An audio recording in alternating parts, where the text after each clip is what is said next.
One morning, Gordon was in the yard taking on a large supply of coal. That's the third load of coal you've had today, Gordon, said James. Some might say you're being rather greedy. I'm an important engine, replied Gordon. Important engines need plenty of coal, but I doubt if you would understand that, James. James snorted and went about his work. Later, Gordon was taking on water from a standpipe because the water tower was under repair. I wouldn't drink too much of that water if I were you, Gordon. It might give you boiler ache. Pah, said Gordon. What's this, educating Gordon Day? First James, now you, Duck. Big engines have big needs. Little engines are just annoying. Don't say I didn't warn you, laughed Duck. Later, Gordon steamed into the yard at the big station.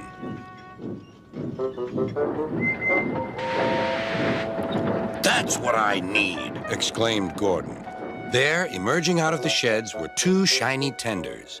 Now, if I had two tenders, said Gordon, I wouldn't need to stop so often, and I wouldn't have to listen to silly little engines.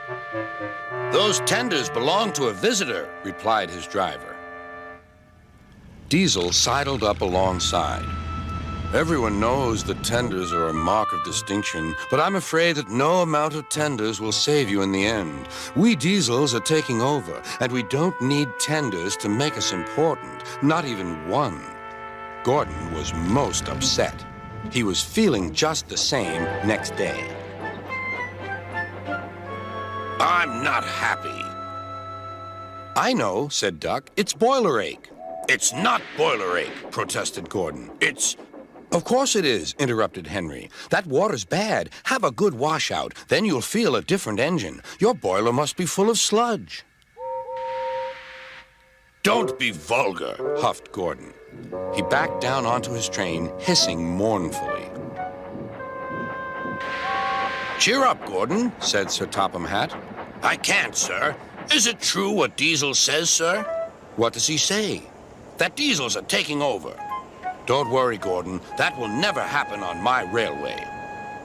One more thing, sir. Why did the visitor have two tenders? Because he lives on a railway with long distances between coaling depots.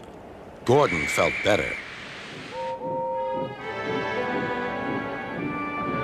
But Henry started complaining. He banged some cars angrily.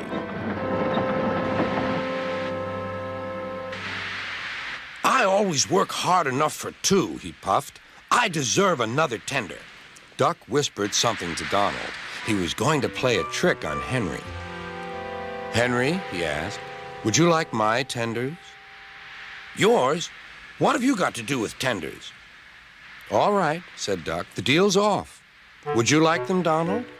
I wouldn't deprive you of the honor, replied Donald.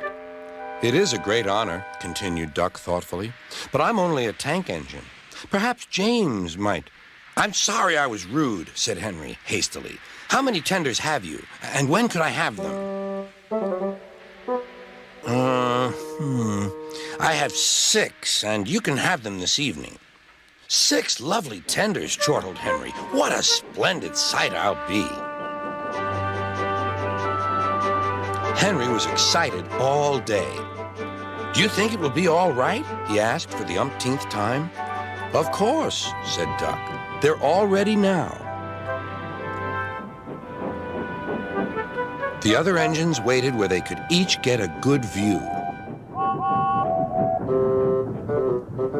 But Henry wasn't a splendid sight at all. His 6 tenders were very old, dirty, and filled with boiler sludge. Had a good washout, Henry, called a voice. That's right. You'll feel a different engine now. Henry was not sure, but he thought the voice belonged to Gordon.